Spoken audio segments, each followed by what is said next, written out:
Great. Well, thanks for the last session. And we are very, very honoured to have a keynote speaker here today, all the way from Mexico. Dr. David Ancona Lenzmana is joining us from Mexico this afternoon. And David is really well known in the world of ocular oncology. He is the co-founder of the Eye Cancer Institute in Mexico and vice president currently of the Pan American Ocular Oncology Society. And today we'll be talking to us about a very topical subject about the prompt diagnosis of ocular melanoma. So we're really very honoured to have him join us from more than 15,000 kilometres away. So he certainly holds a record for the furthest Zoom in for this afternoon. And very much appreciate your time and effort, David. Thank you. I appreciate it. Thank you, Dr. Joshua. It's an honor to me to be part of this conference.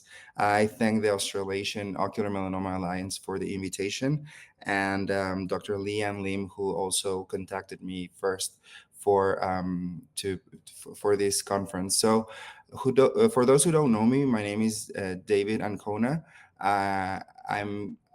I'm happy to say that I'm the vice president of the Pan American Ocular Oncology Society, and it's very important for us for collaboration to be doing these talks in order to exchange knowledge, which is and come closer and hopefully get a lot of collaboration from this. So the title of my talk is Choroidal Melanoma: An Update in Prompt Diagnosis, and hopefully that you'll be able to get some important things out of it. In relevance to this presentation, those are the affiliations. None are important for this talk. I just want to mention that all images that are going to be presented are property of the place that I work for, unless otherwise indicated.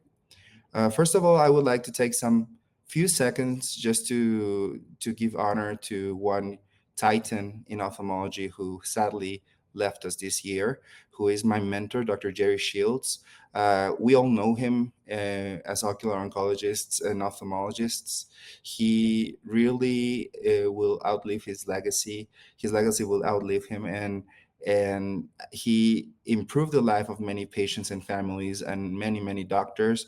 So it wouldn't be without him that this would be possible. So thank him and everything that he's done, all his work. So I would like to start with a little example. Whenever we find a pigmented lesion in the fundus, we can either find a small lesion or a large lesion. And right from the start, it's difficult to know if it's a malignant lesion or a benign lesion. We really have to dig further in order to differentiate one from the other, as there are large benign nevi and there are small malignant melanomas. How to differentiate them? It's the true challenge. So everybody, if I show you this image of a large melanoma, a lot of people can diagnose accurately that this is a malignant condition. The challenge is to diagnose smaller tumors every time, because we know that for every millimeter of growth, the risk of metastasis is greater. So when creating the new mnemonic for the diagnosis of melanomas, we wanted a clear path to differentiate benign from malignant, but also to see if we could detect melanoma before it appears. Thankfully, that is the case, and the current mnemonic can predict 5 years in advance of a melanoma transforming, of a nevus transforming into melanoma. This publication, which appeared in the journal Retina, and it's available to read, that I was able to collaborate with my mentors, Dr. Shields, Dr. Carol, and Dr. Jerry, and some other colleagues. We looked at 3,806 cases that transform into melanomas, and to find the risk factors that could predict this transformation, we came up with an update of the TFSOM mnemonic, and these diagnostic tools integrate into one simple mnemonic called "To Find Small Ocular Melanoma Doing Imaging." You should probably have heard it before today, but I just want to highlight that this that this reminds us that there are that you diagnose melanomas through studies. The four studies that we need that are necessary to differentiate melanomas are fundus photography, autofluorescence, OCT, and ultrasound. As you can see, the only one that appears twice is ultrasound, as we consider the ultrasound to be one of the most important ancillary testing that you can ask in a patient. Of course, these four studies are non-invasive, so that's something that is also good to consider. But these are the starting point, and from there you can get a pretty good idea of if you're dealing with a nevus or a melanoma. So sometimes it's difficult to remember one more mnemonic in our daily practice. That's why we put here in Mexico we put together a free-to-use web app that among other things, it reminds physicians to these six risk factors into one simple calculator. This web app did receive two national first prizes, one in ophthalmology and the other one in applied engineering. And we're very happy to have a lot of users use it every week, maybe improving the lives of many patients and getting people referred earlier. So we're really excited about this app. So I would like to give the example of when you're about to bake a cake, you need different ingredients. However, you also need a stepwise process in order to get those ingredients to get to the final product. If you don't follow a stepwise process, it's going to end up being something else than a cake and not tasting like a cake. It's just a simple explanation just to say that we need to do things one after the others, just so we don't forget important aspects of what we're evaluating. So I would like to bring a couple of examples of how we promptly diagnose melanoma. This is a true example of what we get every day to our clinic. This is a patient that was sent for a pigmented lesion in the superior temporal artery, paramacular. You can see that it has some orange pigment, and also one fluorescent angiography. As I've mentioned before, fundus photography is important, but right from the beginning. But I had not mentioned fundus fundus, fluorescent angiography. So it's not something that I would ask for right from the beginning. So what we do in our clinic is repeat the test all over again. We prefer fundus photography that is ultra wide field. You can tell the difference between a tumor that doesn't appear very menacing, but when you look at it from a more wider field, you can see that it's a larger tumor. So we need to be a little bit more concerned. So as I've said, we will work towards the mnemonic. So the first thing you look at is the thickness of the tumor. In this case, we're looking for a lesion that is thicker than 2 millimeters. This lesion was 3.31 millimeters, so that risk factor would be present. Also, we would look at the presence of fluid, which was small, but it was present. So this serous retinal detachment could predict activity of the tumor. Then we will look at orange pigment, which is also seen clinically, but better seen in our autofluorescence as a white hyper-autofluorescent dots, just like you see in this picture. Then the presence of symptoms, which was positive because of the fluid. And then you would find melanoma holo, which is a hypoechoic intrinsic characteristic of the lesion. You would find a darker center inside the lesion and then diameter. So if the optic nerve fits more than 2 times inside the lesion, you would have that risk factor positive. So in this particular case, all risk factors were present. So this would be a high risk lesion that should be promptly referred to the ocular oncologist.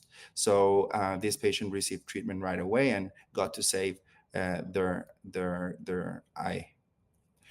Another thing to consider is specific cases, like this case in which you find nevi in the skin and in the sclera, such as nevus of Oda, because it's a predisposing factor for any kind of melanoma. it is 1 in 400 that it appears. So in this case, this patient had that risk factor and also had a lesion that was overlying the optic nerve with some hemorrhage. And uh, so he was sent to us for probable melanoma. He decided to since he was going to have poor visual quality, he opted for enucleation. We also prefer that option too. And you could see that it was on top of the optic nerve and it was mushroom shaped. Please note not only the scleral pigmentation that was diffuse, but also check that the choroid was also darker. So this is just to represent that melanomas do happen in people with nevus of Oda, and it can also happen in children. We have several patients that are children and that we follow them from time to time just to see that no growth appears.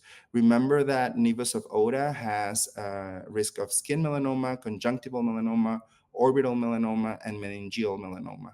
This patient has been followed throughout the years. There's this unique case that is very rare to encounter, in which there's more than one pigmented lesion in the fundus. Spoiler alert, one is a melanoma and one it is not. This patient did had a BAP1 mutation, so we definitely need to keep on looking for the non-melanoma in the years to come, because um, it can definitely evolve into melanoma.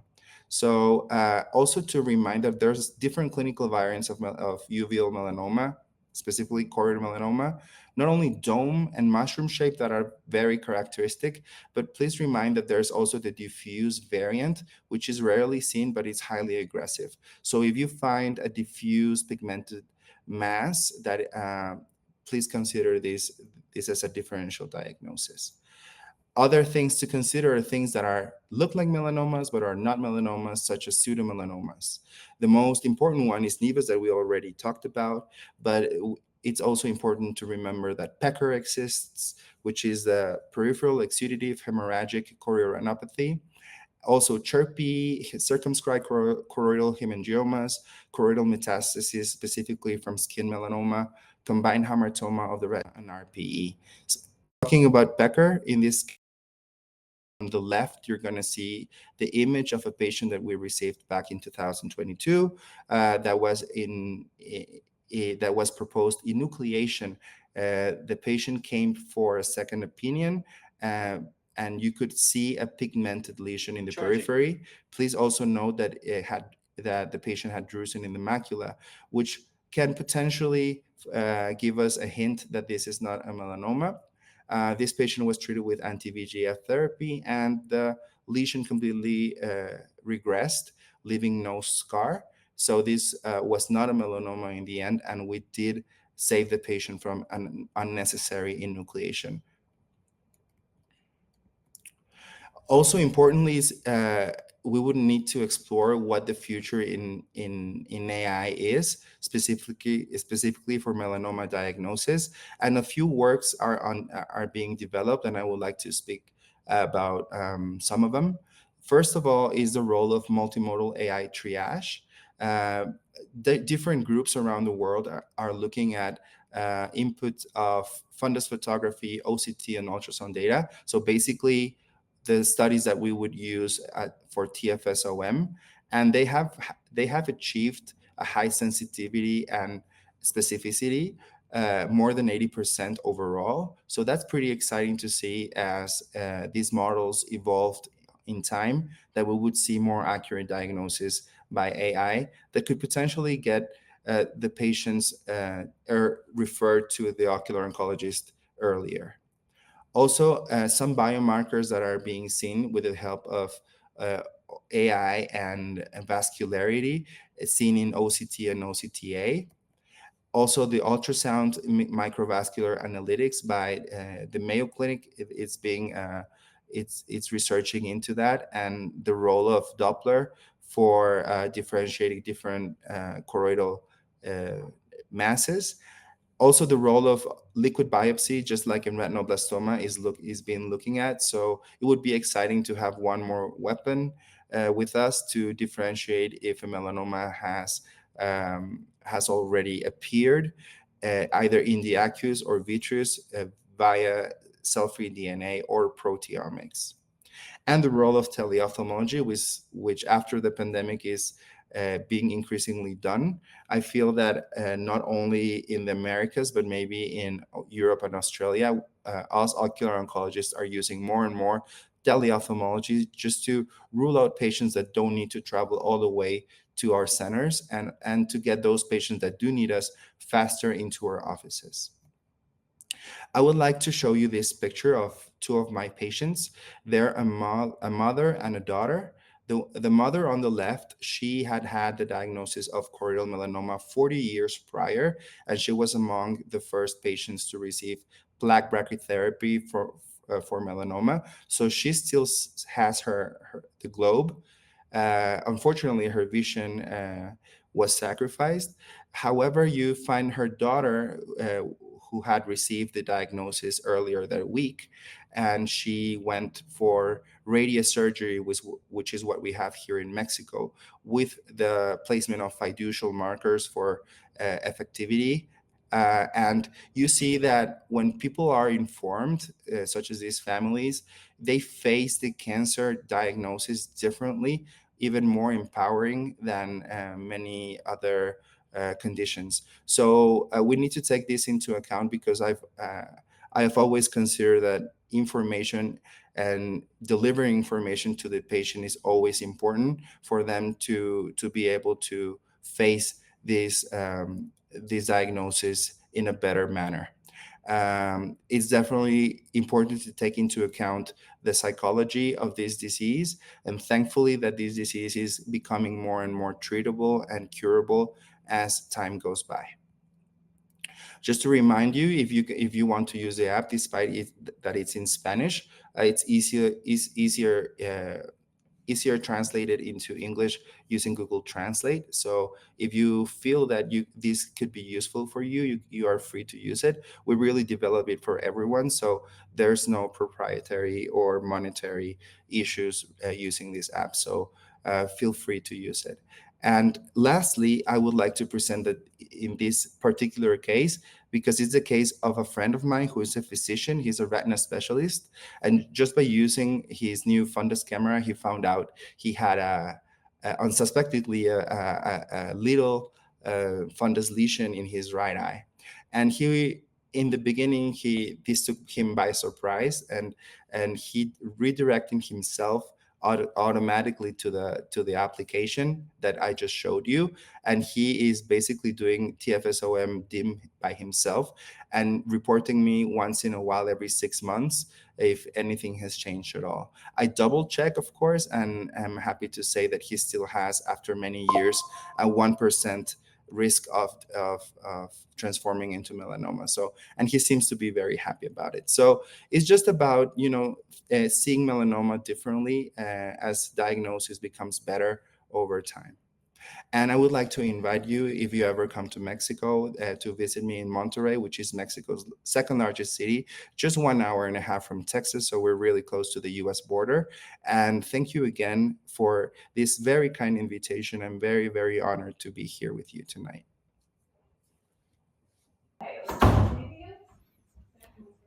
Great. Thank you so much, David. I don't know that there are any questions. Is there any plans to translate that app into English, to do a dual, to put it up on Click English Spanish to toggle? That is definitely something that we're looking at. We're looking at first improving the user experience of it, because we have encountered some difficulties for some people that don't feel that it's native enough. But after that, yeah, we're looking at maybe translating that into more languages. I feel that if it's something that is useful for physicians, then why not being democratic about it? Yeah.